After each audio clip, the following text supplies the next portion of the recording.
It's Shahid launch terminal located at River Buriganga of Dhaka in Bangladesh. We are seeing that the launch is being back for some steps so that it can fix for its destination.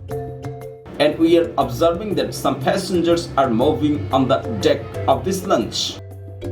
It is 3-storied launch.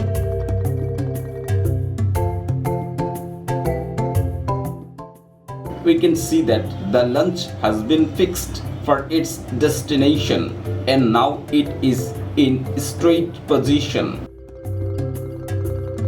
And the engine of this launch is working so fast, pushing the water in back.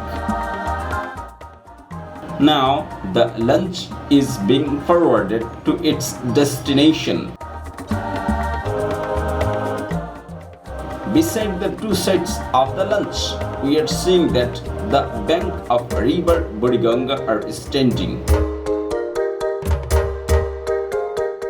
And we are seeing that behind the launch, some boats are crossing, facing the danger.